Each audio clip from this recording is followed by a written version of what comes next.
Hello everyone, ವಿದ್ಯಾ ವೇದಿಕೆ YouTube ಚಾನಲ್ಗೆ ಸ್ವಾಗತ. ನಾವಿವತ್ತು ಪ್ರಚಲಿತ ವಿದ್ಯಮಾನದ ಒಂದು ಮಹತ್ವದ ಟಾಪಿಕನ್ನು ಈ ದಿನ ಚರ್ಚೆಯನ್ನು ಮಾಡಲಿದ್ದೇವೆ. ಅದುವೇ ಭಾರತದ ಬೆಳಕಿನ ಹಬ್ಬ ದೀಪಾವಳಿಗೆ ಯುನೆಸ್ಕೋ ಪಟ್ಟಿಗೆ ಇದನ್ನು ಸೇರ್ಪಡೆ ಮಾಡಲಾಗಿದೆ. ಹಾಗಿದ್ರೆ ಈ ಒಂದು ಟಾಪಿಕ್ ಇವಾಗ ಏಕೆ ಸುದ್ದಿಯಲ್ಲಿದೆ ಅನ್ನುವಂಥದ್ದನ್ನು ನೋಡೋಣ. ಭಾರತದ ಬೆಳಕಿನ ಹಬ್ಬ ದೀಪಾವಳಿಗೆ ಜಾಗತಿಕ ಮನ್ನಣೆ ಅನ್ನುವಂಥದ್ದು ದೊರೆತಿದೆ. ಯಾವ ಮೂಲಕ ಅನ್ನುವಂಥದ್ದನ್ನು ನೋಡೋಣ. ದೀಪಾವಳಿಯನ್ನು ಯುನೆಸ್ಕೋದ ಮಾನವೀಯತೆಯ ಅಮೂರ್ತ ಸಾಂಸ್ಕೃತಿಕ ಪರಂಪರೆಯ ಪಟ್ಟಿಗೆ ಅಧಿಕೃತವಾಗಿ ಸೇರಿಸಲಾಗಿದೆ. ಅಂದರೆ ಈ ಯುನೆಸ್ಕೋದ ಹ್ಯುಮ್ಯಾನಿಟೀಸ್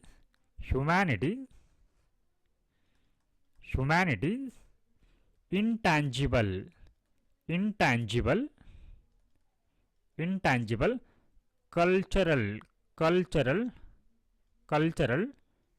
ಹೆರಿಟೇಜ್ ಲಿಸ್ಟ್ ಅಂತ ಬರುತ್ತೆ. ಹೆರಿಟೇಜ್ ಲಿಸ್ಟ್ ಈ ಒಂದು ಪಟ್ಟಿಗೆ ನಮ್ಮ ಭಾರತದ ಬೆಳಕಿನ ಹಬ್ಬ ದೀಪಾವಳಿಯನ್ನು ಈ ಒಂದು ಪಟ್ಟಿಗೆ ಸೇರಿಸಲಾಗಿದೆ. ಡಿಸೆಂಬರ್ 10ರಂದು ದೆಹಲಿಯ ಕೆಂಪುಕೋಟೆಯಲ್ಲಿ ಅಂದರೆ ರೆಡ್ ಫೋರ್ಟ್ನಲ್ಲಿ ನಡೆದ ಯುನೆಸ್ಕೋದ ಅಂತಾರಾಷ್ಟ್ರೀಯ ಸಮಿತಿಯ ಸಭೆಯಲ್ಲಿ ಈ ಘೋಷಣೆಯನ್ನು ಮಾಡಲಾಗಿದೆ.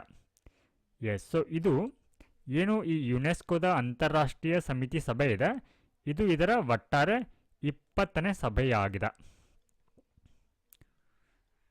This is it's 20th edition. ಈ ರೀತಿ ಒಂದು ಸಮಾವೇಶನ ಅಥವಾ ಈ ಒಂದು ಸಭೆಯನ್ನು ಭಾರತ ಇದೇ ಮೊದಲ ಬಾರಿಗೆ ಈ ಒಂದು ಸಭೆಯನ್ನು ಆಯೋಜನೆಯನ್ನು ಮಾಡಲಾಗಿತ್ತು. ಎಲ್ಲಿ ಅಂತಂದರೆ ಅದು ದೆಹಲಿಯಲ್ಲಿ. ಈ ಒಂದು ಪಟ್ಟಿಗೆ ಸೇರ್ಪಡೆಗೊಂಡಂಥ ಹಿನ್ನೆಲೆಯಲ್ಲಿ ಪ್ರಧಾನಿ ಮೋದಿ ಅವರು ಒಂದು ಪೋಸ್ಟನ್ನು ಮಾಡಿದ್ದಾರೆ. ಏನು ಮಾಡಿದ್ದಾರೆ ಅನ್ನೋದನ್ನು ನೋಡೋಣ.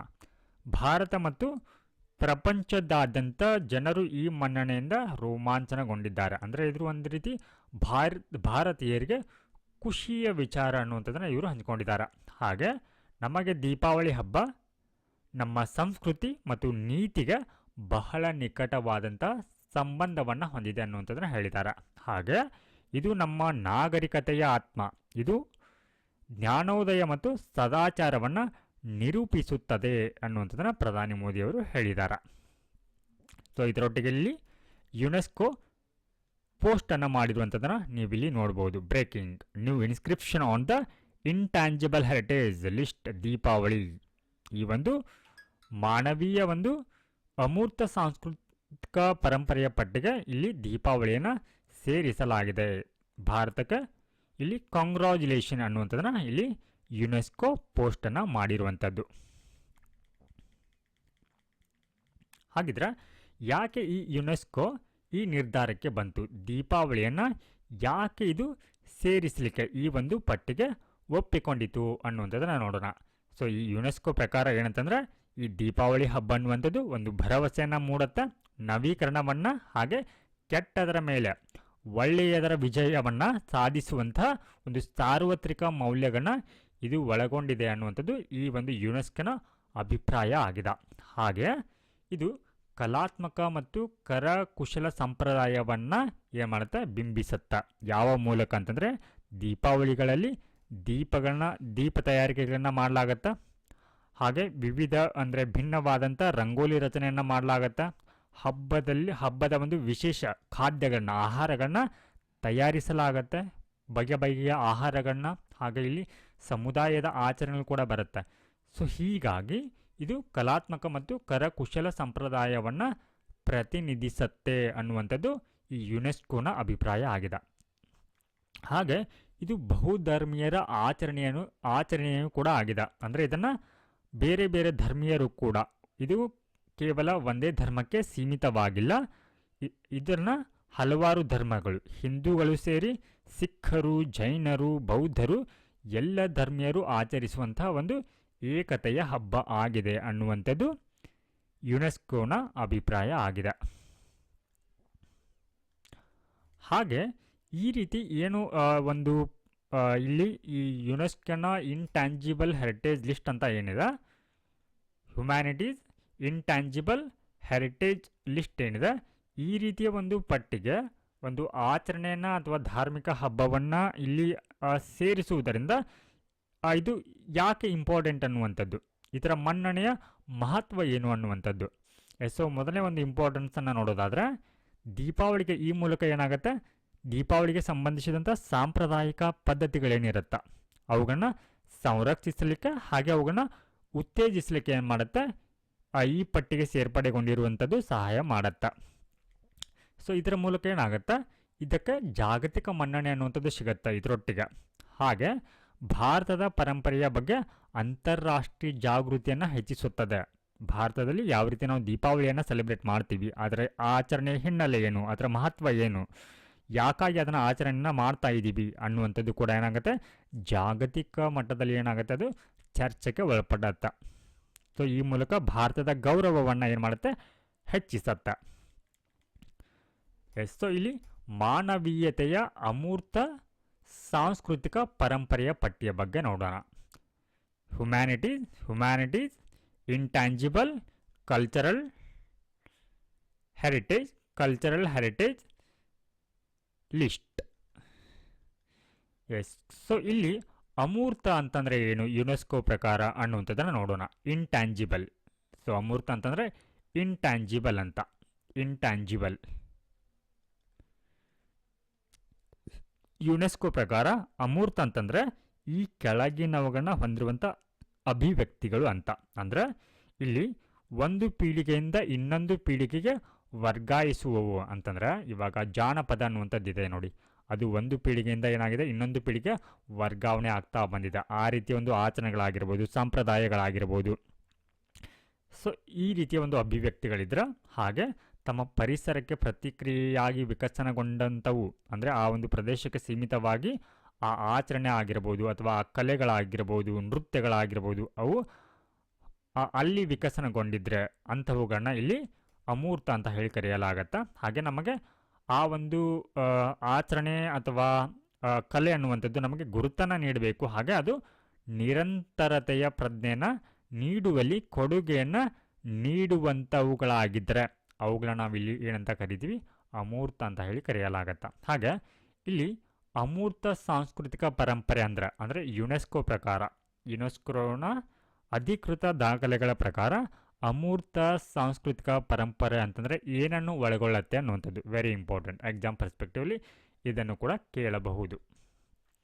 ಅಂದರೆ ಇಲ್ಲಿ ಮೌಖಿಕ ಸಂಪ್ರದಾಯಗಳು ಅಂದರೆ ಓರಲ್ ಟ್ರೆಡಿಷನ್ ಮೌಖಿಕ. ನಮ್ಮಲ್ಲಿ ಇವಾಗ ಯಾವ ರೀತಿ ಜಾನಪದಗಳಿದೆ ನೋಡಿ, ಬಾಯಿಂದ ಇವಾಗ ಅಂದರೆ ಜನ್ರೇಷನ್ ಯಾವ ರೀತಿ ಅದು ಪಾಸ್ ಆಗ್ತಾ ಬಂದಿದೆ ಅನ್ನುವಂಥದ್ದು.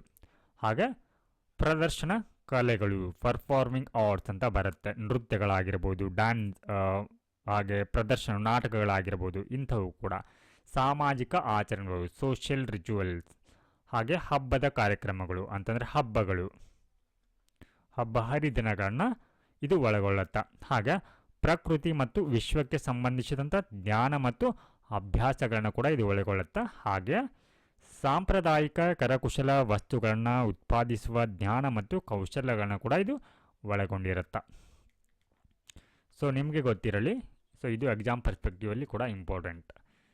ಸೊ ಏನಿವಾಗ ನಾವು ಈ ಯುನೆಸ್ಕೋದ ಮಾನವೀಯತೆಯ ಅಮೂರ್ತ ಸಾಂಸ್ಕೃತಿಕ ಪರಂಪರೆಯ ಪಟ್ಟಿಯನ್ನು ಏನು ನೋಡ್ತಾ ಇದ್ದೀವಿ, ಈ ಒಂದು ಪಟ್ಟಿಯನ್ನು 2008ರಲ್ಲಿ ಸ್ಥಾಪಿಸಲಾಗತ್ತೆ. Very important. ಯಾವಾಗ? 2008ರಲ್ಲಿ ಸ್ಥಾಪಿಸಲಾಗತ್ತೆ. ಸೊ ಏನು ಇವಾಗ ದೀಪಾವಳಿಯನ್ನು ಈ ಒಂದು ಪಟ್ಟಿಗೆ ಸೇರಿಸಲಾಗಿದೆ. ಈ ಮೂಲಕ ಭಾರತದಲ್ಲಿ ಈ ಒಂದು ಪಟ್ಟಿಗೆ ಅಮೂರ್ತ ಸಾಂಸ್ಕೃತಿಕ ಪರಂಪರೆ ಪಟ್ಟಿಗೆ ಸೇರ್ಪಡೆಗೊಂಡಂತಹ 16ನೆಯ ಒಂದು ಲಿಸ್ಟಲ್ಲಿ ಇದು 16ನೇದಾಗಿದೆ ದೀಪಾವಳಿ. ಸೊ ಈ ಹಿಂದೆ ಯಾವೆಲ್ಲ ಒಂದು ಆಚರಣೆಗಳನ್ನ ಇದರಲ್ಲಿ ಸೇರಿಸಲಾಗಿದೆ ಅನ್ನುವಂಥದ್ದನ್ನು ನೋಡೋಣ. ಸೊ ದೀಪಾವಳಿ 2025ರಲ್ಲಿ ಅಂದರೆ ಇದೇ ಡಿಸೆಂಬರ್ 10ರಂದು ಇದನ್ನು ಈ ಪಟ್ಟಿಗೆ ಸೇರಿಸಲಾಗಿದೆ. Very important. ಇತ್ತೀಚೆಗೆ ಸೇರಿಸಲಾಗಿರುವಂಥ ಯಾವುದು ಇದನ್ನು ಈ ಪಟ್ಟಿಗೆ ಸೇರಿಸಲಾಗಿದೆ ಅಂತ ಕೇಳಬಹುದು. ಸೊ ಇಲ್ಲಿ ದೀಪಾವಳಿ ಹಬ್ಬವನ್ನು ಈ ಒಂದು ಪಟ್ಟಿಗೆ ಇತ್ತೀಚೆಗೆ ಸೇರಿಸಲಾಗಿದೆ. ಅದೇ ರೀತಿ ಗುಜರಾತ್ನ ಗರ್ಭಾವನ್ನು ಅಂದರೆ ಇದಕ್ಕಿಂತ ಮೊದಲು ಲೇಟೆಸ್ಟ್ ಗುಜರಾತಿನ ಗರ್ಭಾ ನೃತ್ಯ ಇದು. ಗರ್ಭಾ ಅನ್ನುವಂಥದ್ದು ಏನಿದು ಗುಜರಾತ್ನ ಒಂದು ನೃತ್ಯ ಇದು, ಡ್ಯಾನ್ಸ್ ಫಾರ್ಮ್.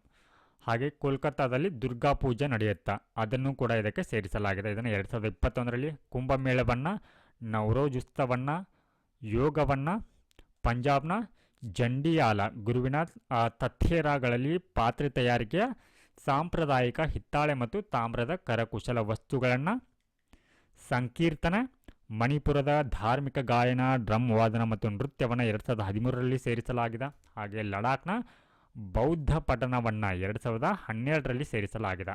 ಹಾಗೆ ಛೌ ನೃತ್ಯ ಅಂತ ಬರುತ್ತೆ, ಇದನ್ನು 2010ರಲ್ಲಿ ಸೇರಿಸಲಾಗಿದೆ. ಹಾಗೂ ರಾಜಸ್ಥಾನದ ಕಲ್ಬೇಲಿಯಾ ಜಾನಪದ ಗೀತೆಗಳು. ಸೊ ಇದು ಒಂದು ರೀತಿ ಓರಲ್ ಟ್ರೆಡಿಷನ್ ಅಂತ ಏನು ನೋಡಿದ್ದೀವಿ ಅದಕ್ಕೆ ಉದಾಹರಣೆ ಆಗಿದೆ. ಹಾಗೆ ಡ್ಯಾನ್ಸ್ ಫಾರ್ಮ್ ಅಂತ ನೋಡಿದ್ದೀವಲ್ವಾ, ಅಂದರೆ ನೃತ್ಯ ಪ್ರದರ್ಶನಗಳಂತ ಹೇಳಿ, ಅವುಗಳಲ್ಲಿ ಇವುಗಳು ಬರುತ್ತೆ. ಹಾಗೆ ಮುಡಿಯಟ್ಟು ಕೇರಳದ ಧಾರ್ಮಿಕ ರಂಗಭೂಮಿ ಮತ್ತು ನೃತ್ಯ ನಾಟಕ.